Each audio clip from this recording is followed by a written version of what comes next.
Coucou les filles, j'espère que vous allez bien. Bienvenue dans ce nouvel épisode de How To. Aujourd'hui on va voir comment avouer ses sentiments à son amoureux ou à son amoureuse. Non, je rigole.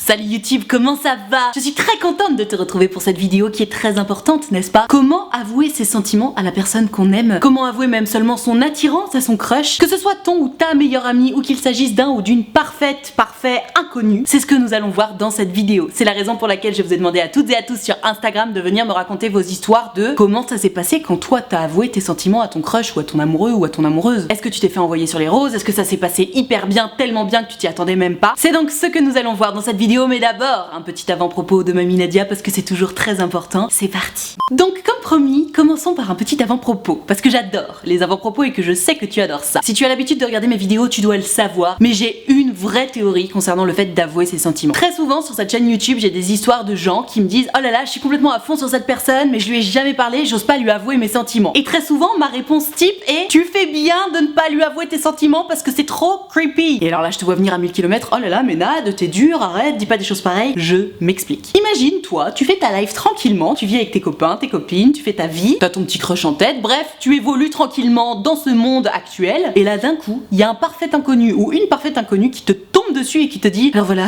je voulais te dire, je suis à fond sur toi, je pense à toi tout le temps." Même si cette personne est ultra canon, même si cette personne aurait vraiment pu te plaire, toi dans ta tête tu te dis wow, je viens d'apprendre ton existence il y a à peu près 5 secondes, tu m'expliques que tu es fou amoureux ou folle amoureuse de moi, c'est très bizarre, je ne te connais pas, comment peux-tu être amoureux ou amoureuse de moi? Et tu auras raison, parce que de toute façon, comme Mamie Nadia adore le dire, parce que je suis convaincue que c'est vrai, tu ne peux pas être amoureux ou amoureuse de quelqu'un à qui tu n'as jamais adressé la parole. On parle de sentiments amoureux lorsqu'on connaît la personne, lorsqu'on connaît ses valeurs, lorsqu'on connaît ses habitudes de vie, lorsqu'on connaît ses opinions sur des sujets un petit peu épineux, lorsqu'on connaît ses réactions sur tel ou tel sujet. Les sentiments amoureux, c'est quand on connaît la personne. Maintenant, évidemment, on peut tout à fait parler d'attirance, de crush pour une personne à laquelle tu n'aurais jamais adressé la parole. Il n'y a pas de souci avec ça. Mais voilà, distinguons bien le fait d'être amoureux et le fait d'être en crush. Un crush, c'est vraiment genre, tu sais pas pourquoi, mais il y a cette personne-là, que tu lui aies déjà parlé ou non, elle t'attire. Tu la trouves ultra canon, t'aimes bien sa façon d'évoluer dans l'espace, tu l'as déjà entendu sans doute faire des blagues, etc. Et tu te dis "Ah waouh, cette personne m'attire, je ne sais pas pourquoi." Ça, c'est ce qu'on appelle un crush. Les sentiments amoureux, ça vient au bout de 3, 4, 5, 6 mois. Et c'est quand même quelque chose de beaucoup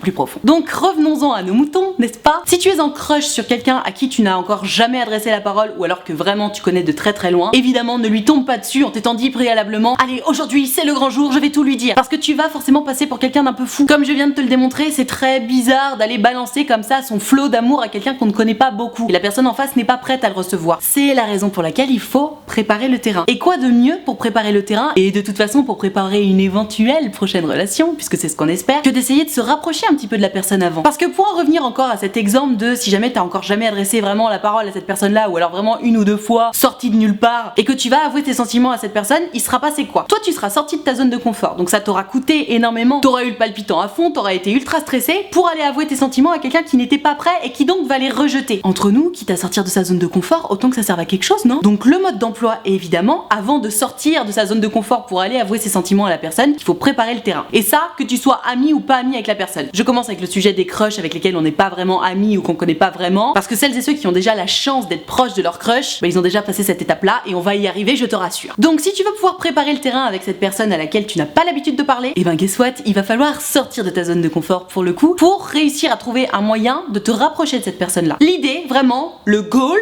comme on dit actuellement, toujours plus d'anglicisme, c'est de faire en sorte de normaliser votre contact. Tu sais, très souvent dans mes vidéos, je dis bon bah voilà, t'as qu'à faire ça, et puis après le lendemain tu le croises, tu lui dis bonjour, puis après bonjour, comment ça va, tu lui claques la bise. Et là j'ai les commentaires que vous préférez m'écrire, Anna, donc claque pas la bise pendant le Covid, t'as compris. Et puis la 4e fois que tu croises cette personne, tu dis bonjour, comment ça va, tu lui fais un petit check parce que Covid toi-même tu sais, tu fais une petite blague, tu poses une question sur son week-end, enfin tu vois. L'idée c'est de normaliser le contact. Faire en sorte que ton crush, quand tu vas le voir pour juste papoter, il trouve ça normal parce qu'il trouve que t'es une personne cool. C'est littéralement le point essentiel et nécessaire déjà dans la séduction, et de toute façon si un jour t'as envie d'aller avouer tes sentiments à ton crush. Donc comme je le disais, on trouve la fameuse petite excuse pourrie, disons-le, pour aller parler à ton crush. Donc si t'as la chance d'être dans la classe de ton crush, tu demandes une feuille, une gomme, un stylo, n'importe quoi. Si tu n'es pas dans la classe de ton crush, ou si tu ne travailles pas dans le même bureau que ton crush, ou si tu n'es pas dans le même amphithéâtre que ton crush, la meilleure excuse du monde de "Ah, j'ai perdu mon téléphone, tu veux bien me le faire sonner s'il te plaît, je crois que je me le suis fait voler." En plus comme ça tu chopes le numéro mur au passage, c'est trop bien. Ou alors tu demandes ton chemin ou j'en sais rien, t'as compris. Tu trouves une excuse pourrie comme ça, la prochaine fois que tu croises ton crush, tu dis salut, mais juste salut. Genre, je t'ai adressé la parole il y a 2 jours, je te recroise, je suis une personne polie et je te dis bonjour. C'est tout. Mais y a pas de bonjour et t'essaies de claquer la bise. Non, d'abord tu dis juste salut. À partir de là, le moment clé est passé, c'est-à-dire que ton crush a capté que tu existais. À partir du moment où il ou elle a capté que tu existais, c'est trop bien parce que vous allez vous dire bonjour juste au début en passant comme ça, genre ah salut, ça va, ouais ça va. Et après évidemment pour passer le step 2,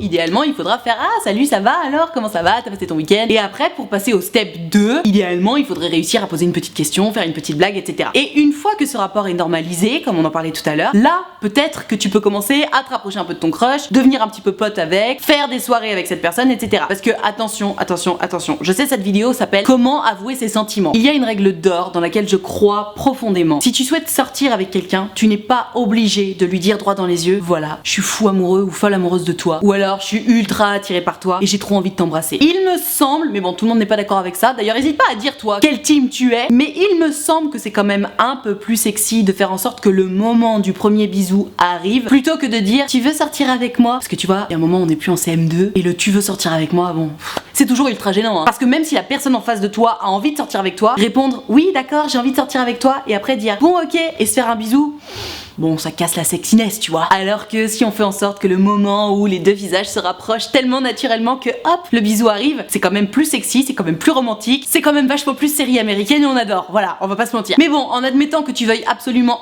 avouer tes sentiments avant qu'il se passe quelque chose, ou alors que tu sentes que tu as besoin d'avouer tes sentiments parce que t'as capté que la personne en face elle a juste pas capté que t'étais intéressé par elle, ce qui peut arriver hein, et malheureusement généralement ça veut plus ou moins dire que c'est un peu dead, mais bon pourquoi pas. Il me semble que le meilleur moment pour avouer ses sentiments à quelqu'un, et pour le coup que tu connaisses depuis longtemps ou que ce soit au départ quelqu'un que tu connaissais pas du tout et que t'as ramé pour faire tout ce que je viens de dire en vidéo là, je pense que le mieux c'est vraiment un moment où on se retrouve à deux, que ce soit en soirée avec d'autres gens ou un moment où vous êtes que tous les deux. Je pense que c'est cool de trouver une petite plage intime où vous vous retrouvez uniquement à deux. Il faut trouver aussi un moment... Bon n'importe quoi. Tout va bien, j'ai débranché ma light. Il faut aussi trouver un moment opportun, c'est-à-dire que imagine ton crush là il est complètement on fire avec ses copains, il est prêt à faire une grosse bêtise qui le fait trop marrer et toi t'arrives en mode coucou je peux te parler s'il te plaît parce que j'ai un truc important à te dire. Là c'est pas le moment opportun parce que ton crush il a autre chose en tête, il est en train de se marrer avec ses copains et c'est pas le moment de venir casser le moment. Alors que si tu vois que bon vous discutez bien etc, là tu peux l'emmener un peu à l'écart et lui dire écoute voilà j'ai quelque chose à te dire, je suis à fond sur toi etc. Maintenant si tu sens que tous ces moments là n'arrivent pas, il y a un moment faut aussi ouvrir les yeux et se rendre compte des choses. Si tu as suivi à la lettre tout ce que je viens de te dire dans cette vidéo et que tu vois que le moment clé, le moment opportun n'arrive pas, c'est peut-être que la personne en face a capté justement que t'étais à fond sur elle ou sur lui et que cette personne n'a juste pas envie d'avoir à te dire ah sorry je suis pas intéressée. Parce que rappelle-toi bien d'une chose, la personne dont on parle depuis tout à l'heure c'est ton crush. Imagine-toi t'as l'impression que ton crush il va dans 5 minutes te proposer de vous mettre à l'écart tous les deux. On est d'accord que toi tu restes ultra open mind sur lui, tu restes focus sur lui et t'attends justement ce fameux moment où il va te dire viens on se met à l'écart tous les deux. Donc en principe si ton crush était à fond sur toi comme t'es à fond sur lui ou sur elle, il ou elle se comporterait de la même façon. Alors que si tu sens que la personne est fuyante, qu'elle cherche à ne surtout pas se retrouver seule avec toi, etc., en principe c'est mauvais signe. Alors évidemment ça dépend des personnalités de chacun, il va y avoir des gens qui sont tellement timides qui font en sorte de se foutre des épines dans le pied à eux-mêmes, c'est-à-dire que ce moment va arriver, mais ils ont tellement peur que du coup ils fuient. Alors bien entendu, analyse. Ce que je raconte c'est un petit peu des règles générales qui s'adaptent en fonction de chaque personnalité, en fonction de chaque histoire, etc. Imaginons ton crush a l'air ultra bien dans ses baskets, ultra équilibré, il ou elle a l'habitude d'enchaîner les mecs ou les meufs, cette règle générale va évidemment s'appliquer.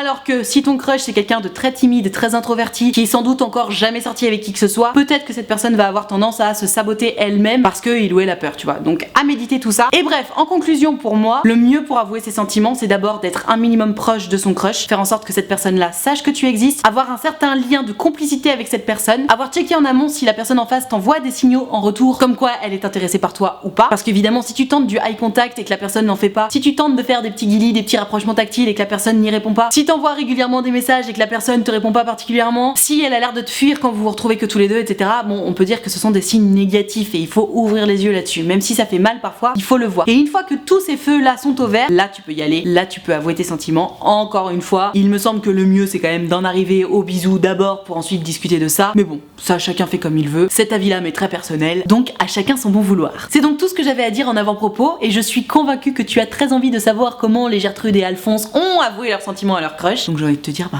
c'est parti. Oh waouh, cette histoire. Oh, tu vas voir, c'est quelque chose. C'est tellement beau et en même temps tellement triste. je te la lis. Coucou Nadia, j'ai une petite anecdote à ce propos. Tout commence en 2016. J'ai rencontré un garçon durant une colonie d'été et ça a été une évidence pour moi. Je suis tombée amoureuse, je me suis éclaté la tronche sur son sourire éclatant. Je me suis pris une monstre volée par la vie. Pour moi, c'était mon âme sœur, mais vraiment. Pendant plus d'1 an, je ne lui ai rien dit de mes sentiments. Je ne voulais pas lui faire peur avec mes tornades d'émotions. Et alors, attention, il n'y a pas de raison de faire peur à l'autre une fois qu'on se connaît bien. Au contraire, il faut dire les choses. En 2018, donc 2 ans plus tard quand même, j'ai craqué et je lui ai envoyé une lettre. C'était la première fois que je déclarais ma flamme à quelqu'un. On s'est revus et il m'a dit qu'il était très touché par mon geste, mais que ça n'était pas réciproque. J'ai essuyé mes larmes, ramassé mes lambeaux de cœur et le temps est passé. On s'est revus, nous sommes devenus amis et plus jamais d'ambiguïté jusqu'à cet après-midi tranquille du mois de mai 2020 où tout fébrile, il a sorti un bout de papier de sa poche et m'a lu sa propre lettre, sa propre déclaration. Je meurs, c'est trop mignon. Malheureusement, depuis le temps, j'étais passée à autre chose. Bisous Nadia, #feelings. Waouh, oh là là, c'est mieux que les frères Scott ton histoire. Mais quelle tristesse que vous soyez loupés comme ça. Ce que tu racontes là, je me suis éclaté la gueule sur son sourire éclatant, mais mon dieu, mais j'adore. Et tu lui as avoué tes sentiments 2 ans plus tard, mais lui il a attendu 4 ans au final, puisque vous êtes rencontrés en 2016. En 2020, il se rend compte le mec, ça y est que boum, il est amoureux de toi. Oh mais quelle tristesse. Tu m'étonnes que toi en plus derrière ça t'étais passé à autre chose, évidemment, c'est normal. Puis surtout t'as eu 2 ans pour l'oublier. Mais ça arrive très très souvent. Tu sais, c'est ce moment là où t'es à fond sur quelqu'un, donc selon les conseils de Mamie Nadia, tu lui avoues tes sentiments. Et la lettre d'amour d'ailleurs, c'est une très bonne idée je trouve, parce que parfois on a peur de dire des choses, on a peur d'oublier des choses, et je trouve qu'une lettre c'est une très bonne idée, contrairement aux messages. Les messages c'est très bizarre parce que tu sais, t'attends une réponse et tout, alors que la lettre au moins tu la donnes et puis chacun fait ce qu'il veut. Donc ouais, je disais, ça arrive très souvent le fait de être à fond sur quelqu'un comme ça, enfin tu prends ton courage à 2 mains, tu lui dis que t'es à fond sur lui ou sur elle, la personne te dit non, et puis tu sais pas pourquoi, sorti de nulle part, des mois, des années après, la personne revient en te disant bah écoute, en fait j'ai réfléchi et puis ben ouais, c'est toi. Et alors toi, évidemment selon le mood, t'es passé à autre chose ou pas, mais c'est vrai que ça arrive. Et alors j'ai ma petite théorie sur ce sujet là, tu me diras en commentaire ce que t'en penses. Mais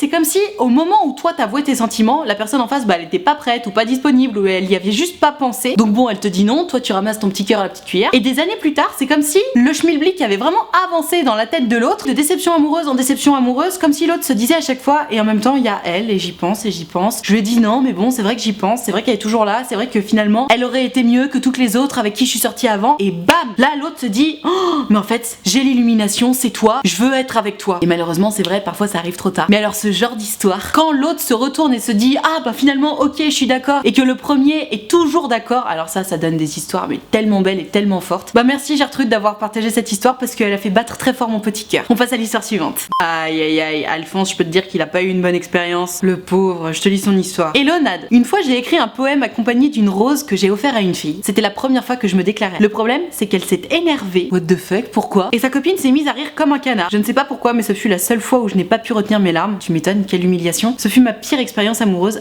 #feelings. Oh mon pauvre Alphonse, c'est horrible ce qui s'est passé. Alors tu vois, c'est justement pour éviter ce genre d'embarras que je suggère très souvent d'attendre un moment où t'es seule avec la personne. Parce que là, c'est trop mignon, c'est ultra romantique ce que t'as fait. Tu lui as écrit un poème avec une rose, tu lui as donné. Mais le fait qu'il y ait sa copine à côté, c'est très difficile d'ouvrir son cœur alors qu'il y a une tierce personne qui n'a rien à faire dans l'histoire qui est présente. D'autant plus que, attention, j'en ai pas du tout parlé dans l'avant-propos, merci de le souligner du coup, les choses très très romantiques comme ça, d'écrire un poème, d'offrir des fleurs, des chocolats, etc. Pourquoi pas? Mais pour avouer seulement ses sentiments à une personne, je me demande si c'est pas un peu trop. Je m'explique. Tu sais, offrir des fleurs, écrire un poème, c'est vraiment ouvrir son cœur. Mais tu ouvres une très grande porte sur ton cœur et sur ce qui se passe à l'intérieur de toi. Et en plus, tu mets les formes, tu te donnes du mal, tu vois, t'es parti acheter des fleurs, tu l'as écrit sous forme de poème, c'est très joli, c'est très romantique. Et parfois, je me demande si se donner autant de mal à une personne dont on ne sait pas encore ce qu'elle va répondre, ça vaut vraiment la peine. Parce que tu vois, se donner du mal comme ça, mettre les formes, partir chercher des fleurs, etc. Ça vaut la peine évidemment si la personne va te dire oui et que derrière elle respecte tes sentiments. Mais tu vois, pour cette meuf là qui t'a humilié littéralement, sa copine rigolait et elle s'est énervée, va savoir pourquoi. Elle ne méritait pas que tu te mettes en 4 à ce point pour elle, parce qu'elle t'a pas respecté en fait. Et dans le doute, je pense qu'il vaut mieux en faire le moins possible, quitte à le faire une fois que vous serez en couple. Une fois que t'es en couple avec la personne, et évidemment tu peux lâcher le grand jeu, tu peux sortir les fleurs, tu peux sortir les poèmes, tu peux sortir les restos, les bijoux, les cadeaux, tout ce que tu veux. Pas de problème pour gâter une personne qui t'aime en retour. Mais quelqu'un dont tu n'es pas encore sûr qu'il ou elle t'aime, ne te prend pas la tête à sortir l'énorme grand jeu des poèmes, des fleurs, des chocolats, des bonbons, des bijoux, des cadeaux, parce que certaines personnes ne le méritent pas. Certaines personnes malheureusement n'en valent pas la peine et tu ne t'en es pas rendu compte parce que l'amour rend aveugle et que t'avais pas capté que la personne en face elle était pas capable de te respecter. Sachant qu'au passage, le respect est juste le minimum du minimum du minimum. Donc attention à vous et attention à vos petits cœurs. Le moment de se déclarer, oui évidemment il faut dire les choses, mais attention à ne pas trop donner. Parce que plus tu vas donner, plus tu vas mettre les formes, plus l'éventuel refus va faire mal. Alors on est d'accord. Généralement, quand on se déclare à quelqu'un, c'est dans le but qu'il y ait un après. Je sais, je suis d'accord. Malheureusement, il y a toujours une chance sur deux. Il y a une chance sur deux pour que ce soit oui, une chance sur deux pour que ce soit non. D'autant plus que, attention, lorsque tu cherches à trop mettre les formes comme ça, quand on en parlait, avec les cadeaux, les bijoux, les bonbons, les trucs, les machins, de la même façon que quelqu'un qui va se déclarer à toi alors que tu le connais pas du tout, ça va te faire peur. Bah là, une personne qui va mettre trop les formes comme ça, qui va trop sortir de sa zone de confort pour avouer ses sentiments, tu vas te dire wow, on est même pas ensemble, tu fais déjà ça, qu'est-ce que tu vas faire quand on sera ensemble? Ça peut être un petit peu flippant en fait. Alors que toi, évidemment, ton but c'est d'être trop mignon, trop gentil, tout sucre d'orge, la personne en face va se dire ok, c'est trop, c'est beaucoup trop. Parce que à la limite, tu m'avoues tes sentiments, moi j'en suis pas encore là, mais tu m'intéresses, pourquoi pas? On va se donner une chance, on va tenter. Admettons, moi j'en suis pas encore là, mais toi, tu m'avoues tes sentiments, tu m'offres des cadeaux, tu m'offres des poèmes, tu m'invites au resto, et en plus j'ai un bouquet de fleurs, c'est déjà beaucoup trop. Le déséquilibre est trop grand, et lorsque le déséquilibre est très très grand comme ça fait peur. Et pour cause, si tu vois quelqu'un qui est déjà complètement à fond sur toi et que toi tu te disais juste au départ ah bah pourquoi pas, on pourrait tenter, là en voyant ce déséquilibre, qu'est-ce qui se passe dans ta tête? Tu te dis ah non, je serai jamais à la hauteur de ses sentiments, je ne veux pas lui faire de mal, donc je préfère dire non tout de suite. Autant mettre toutes les chances de son côté, se retenir un petit peu au début pour ne pas faire peur à l'autre et surtout pour ne pas avoir un trop grand déséquilibre. Comme ça, l'autre se sentira plus à l'aise pour s'ouvrir, pour s'installer dans une éventuelle relation. Allez, on passe à l'histoire suivante. Alors Gertrude, elle nous donne pas vraiment une anecdote sur comment elle a raconté son histoire, mais elle donne comme des conseils et elle met en valeur 2-3 petites choses que j'ai oublié de dire dans l'avant-propos, donc allons-y. Hello Nad, pour avouer mes sentiments à quelqu'un, j'ai utilisé les réseaux sociaux. Alors ça, pire idée du monde, on va y revenir. Et parfois j'ai utilisé des intermédiaires, entre parenthèses, soit des lettres, soit des amis.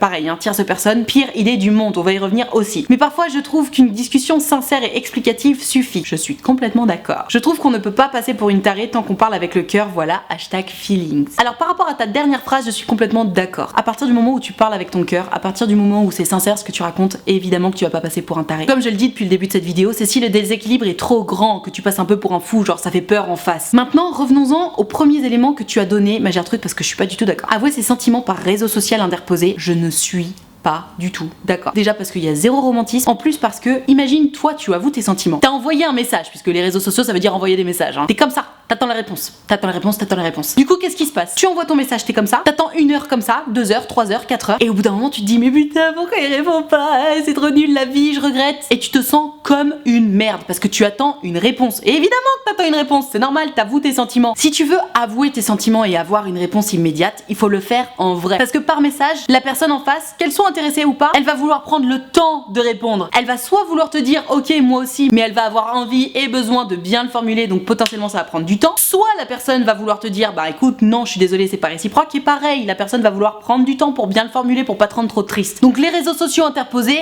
non, non et non. D'autant plus que les captures d'écran, le cyberharcèlement qui va avec, etc. je t'en parle même pas. Donc vraiment, pour moi les réseaux sociaux, surtout pas. Ensuite tu parles de lettres. Alors les lettres, j'en ai parlé tout à l'heure, je suis complètement d'accord, je trouve que c'est une très bonne idée. Mais alors attention, les lettres pour avoir une réponse, c'est un petit peu plus compliqué. Et alors ta troisième option là, aller avouer ses sentiments par copain, copine interposé, c'est la pire idée du monde. La pire idée du monde. Rajouter des intermédiaires, ça ne fait qu'aggraver les choses. C'est des niais en merde les intermédiaires, comme les ex. Il y a tellement d'histoires de ah j'ai demandé à ma copine d'aller dire à mon crush que j'étais amoureuse de lui, et puis finalement ma copine elle est sortie avec lui. Non mais super, merci les copains quoi. Et puis tu rajoutes un intermédiaire, donc tu rajoutes des déformations. Parce que le crush va dire un truc A, ton intermédiaire va entendre un truc B, et toi on va te répéter un truc C. Entre A et C il y a un monde. Donc non, il y a un moment on n'est plus en CM2, et même si t'es en CM2 je te conseille pas de passer par des intermédiaires, et il y a un moment dans la vie il faut savoir ce qu'on veut. Et oui parfois sortir de sa zone de confort ça peut avoir du bon. Si tu n'oses pas, écris une lettre, mais ne passe pas par des intermédiaires. La lettre tu la donnes toi-même. Et si t'as envie d'avouer tes sentiments à ton crush, tu le fais toi-même. T'as pas besoin d'aller envoyer quelqu'un d'autre. Parce que je comprends, on a tous peur du rejet, c'est normal, mais il y a un moment faut porter ses balls, il y a un moment faut porter ses ovaires. Donc on y va les gars, ok? Mais pour le coup, dernier point de toute façon de ce que disait Gertrude, et là-dessus je suis vraiment d'accord, à partir du moment où tu parles avec ton cœur, tu peux pas passer pour un fou, tu peux pas passer pour une folle. Encore une fois, il s'agit de ne pas trop mettre les formes non plus, comme je le disais tout à l'heure. Exit les fleurs, les bijoux, les bonbons, etc. T'as pas besoin de fioritures pour avouer tes sentiments à quelqu'un. Tous les cadeaux et les petites attentions qui peuvent suivre. Et évidemment, un grand oui si la personne te dit d'accord, je veux sortir avec toi. Oui, tes sentiments sont réciproques. Pour quelqu'un qui ne partagera pas tes sentiments, non, pas besoin de faire des cadeaux, au contraire. Donc faites attention, protégez vos petits cœurs et surtout, exit les intermédiaires. Tiens, en parlant de lettres, je te lis l'histoire d'Alphonse. Coucou Nad, c'est Alphonse. Yo Alphonse. Dans mon cas, j'ai toujours avoué mes sentiments par lettre le jour de la Saint-Valentin. C'est mignon. Parce que je suis trop timide pour l'avouer en face. Malheureusement, ça n'a jamais porté ses fruits, mais je garde espoir. #feelings. Alors Alphonse, j'ai envie de te dire, c'est trop bien d'avouer ses sentiments par lettre, mais est-ce que t'es obligé de le faire le jour de la Saint-Valentin? Il y a quand même 365 jours dans l'année, et si t'attends toujours le jour de la Saint-Valentin pour envoyer une lettre, bah déjà ça fait pas beaucoup de fenêtres de tir. Et puis ensuite, oui, la Saint-Valentin c'est mignon et tout, mais bon, c'est un peu kitsch, tu vois. Qui te dit que le jour de la Saint-Valentin, c'est-à-dire le 14 février, tu auras eu le temps de parcourir tout le chemin dont je parlais dans l'avant-propos de cette vidéo? Parce que attention, c'est bien beau d'envoyer une lettre. Depuis tout à l'heure, je disais que c'était cool et tout, c'est un bon moyen, surtout quand on est un peu timide et tout. Mais attention, avant, il est important de passer quand même par tout le chemin de normalisation du rapport avec ton crush avant d'avouer ses sentiments. Lettre ou pas lettre, si tu n'as pas normalisé le rapport avec cette personne, si cette personne n'a même pas capté que t'existais, c'est normal que tu te prennes des râteaux. Et là, vu la façon dont tu me le racontes, genre voilà, j'envoie juste une lettre le jour de la Saint-Valentin, un peu bizarre, tu vois. Ça fait presque un peu monomaniaque, tu vois le délire. Donc si j'étais toi, je me détendrais sur le nombre de fenêtres de tir. En soi, tu peux envoyer des lettres quand tu veux, c'est pas le problème. Mais attention à bien normaliser le rapport avec ton crush. Faire en sorte que cette nana sache que tu existes, faire en sorte que cette nana t'aime bien, qu'elle apprécie ta compagnie, qu'elle te trouve cool, sympa. Et là, peut-être que tu pourras envoyer une petite lettre et pas forcément le jour de la Saint-Valentin, parce qu'encore une fois, oui, bien sûr, tu peux le faire le 14 février, tu vois, c'est un jour comme un autre. Mais le jour de la Saint-Valentin, c'est peut-être un peu kitsch. Après, c'est vrai que pour ma part, j'aime pas trop cette fête-là parce que je la trouve très honnêtement vraiment trop commerciale. Maintenant, toi qui regardes cette vidéo, hésite pas à dire si t'aimes la Saint-Valentin ou pas. C'est la vie de Mamie Nadia, je trouve ça un tout petit peu kitsch. À voir. J'adore cette histoire, c'est tout pile l'exemple à suivre, je te lis ça. Hello Nad, j'étais allée en soirée avec un ami et au tout début de la soirée, j'ai eu un petit crush sur un Alphonse. Peu après dans la soirée, on a voulu sortir dehors pour prendre l'air et il était là. Comme c'est un gars très sociable, il s'est tourné vers nous pour nous demander si mon ami et moi étions en couple. Bah voyons, tu crois pas qu'il était un peu intéressé lui? J'ai saisi l'occasion et je lui ai répondu non pas du tout, mais tu serais pas un peu intéressé toi? J'adore. À ça il a répondu en rigolant si t'es mignonne. J'adore. Du coup en rentrant à la maison, je lui ai envoyé un message sur les réseaux sociaux. On a parlé tous les jours. Une semaine après, je lui ai dit que j'avais déjà crushé sur lui au début de la soirée et que je pensais qu'on était fait l'un pour l'autre. Ah ouais, t'es direct ma Gertrude hein. On s'est vu quelques fois et au final, 20 jours après la soirée, il m'a embrassée. Peut-être que je suis un peu passée pour une tarée, mais selon moi, je lui ai juste montré ouvertement que j'étais intéressée. Aujourd'hui, ça fait 1 an qu'on est ensemble.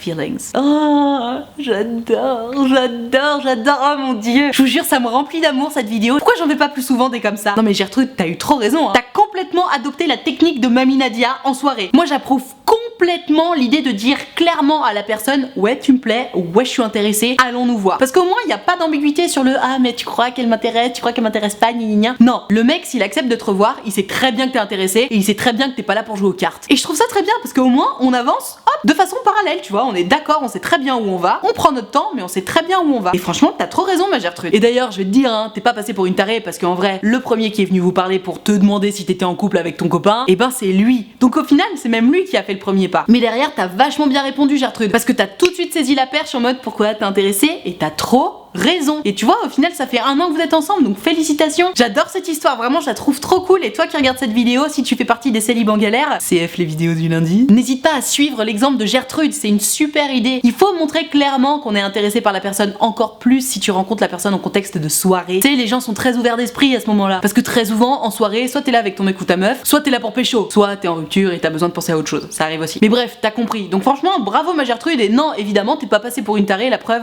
t'es en couple avec lui depuis 1 an, félicitations, j'adore. Allez, je vais m'arrêter là pour cette vidéo sur comment avouer mes sentiments. J'espère que ça t'a plu, j'espère que ça t'a intéressé et puis j'espère que ça t'a appris des choses. J'espère que tu es gonflé à bloc et plein d'énergie pour aller avouer tes sentiments à ton crush. En tout cas, si t'as kiffé cette vidéo, mets-moi le pouce bleu s'il te plaît, c'est vraiment important pour moi et puis toi ça te prend une demi-seconde. Tu peux aussi cliquer sur s'abonner, comme ça tu seras abonné à ma chaîne YouTube. Et si t'as envie d'avoir une notification à chaque fois que je sors une vidéo, tu cliques sur la cloche juste à côté du bouton s'abonner. Et alors si tu cliques sur le pouce bleu s'abonner et la cloche, alors là, tu feras de moi la plus heureuse des femmes. Si comme toutes les Gertrudes et tous les Alphonse, t'as envie de pouvoir participer aux prochaines vidéos, c'est sur Instagram que ça se passe, le logo est juste là. Donc tu n'as qu'à venir me suivre et il faut que tu regardes mes stories parce que c'est dans mes stories que je précise quelle vidéo je suis en train de préparer et c'est à ce moment-là qu'il faut que tu m'envoies ton histoire par message privé. Donc je t'attends dès à présent sur Instagram. Et alors si t'es pas très branché Instagram mais que t'as quand même envie de discuter avec moi en privé et en direct de ton histoire d'amour, c'est possible. J'ai créé un site internet qui s'appelle utilefutile.fr sur lequel tu peux prendre rendez-vous avec moi. Sur ce site tu peux prendre rendez-vous soit de 20 minutes soit de 45 minutes selon si ton histoire est longue ou pas, selon si t'as beaucoup de questions à poser, selon si t'as beaucoup de choses à raconter et tu peux choisir de me raconter tout ça à l'écrit, au téléphone ou en visio, pareil, selon ce qui te met le plus à l'aise, selon ce qui te fait le plus plaisir. Moi tout me va, c'est selon ce que tu préfères. J'ai quand même une petite préférence, c'est vrai, pour le téléphone et la visio parce que c'est plus authentique, c'est plus direct, c'est plus rapide. On a quand même le temps de se dire vachement plus de choses au téléphone et en visio qu'à l'écrit. Maintenant, si tu préfères l'écrit parce que t'es trop timide ou même juste pour essayer parce que t'as un peu peur, n'hésite pas, prends à l'écrit, ça m'ira très bien aussi. Donc le lien c'est utilefutile.fr, il est dans la barre de description. Et si jamais t'as peur de prendre rendez-vous avec moi parce que je sais pas, t'as peur de me déranger ou quoi que ce soit, alors je te rassure déjà tu me déranges pas du tout et pour moi c'est toujours un plaisir de vous avoir d'avoir un rendez-vous. Donc vraiment, n'hésite pas, ce sera forcément un plaisir. Je te rappelle également que l'option de souscription payante à ma chaîne YouTube est activée, ce sont les abonnés de diamant. Tu dois les voir un petit peu partout dans les commentaires et dans le chat, ils ont un petit diamant à côté de leur pseudo. Si t'as envie de venir les rejoindre, n'hésite pas, il y a une cotisation de 5 € par mois pour me soutenir, ou plus d'ailleurs si tu le veux et que tu le peux. Et moi, pour remercier mes abonnés de diamant de ce soutien, je leur ai créé un groupe Facebook dans lequel on discute tous ensemble. Je leur fais régulièrement des lives Facebook exclusifs, rien que pour eux, 3 fois par semaine. Et tu l'auras compris, ils sont tous très gentils, très accueillants, il y a une très bonne ambiance dans le groupe. Donc si t'as envie de venir les rejoindre, n'hésite pas, tu seras forcément bien accueilli parce que c'est la règle d'or des abonnés de diamant. Tout ceci étant dit, merci infiniment d'avoir suivi cette vidéo en entier et moi en attendant la prochaine vidéo, je te fais des très gros bisous.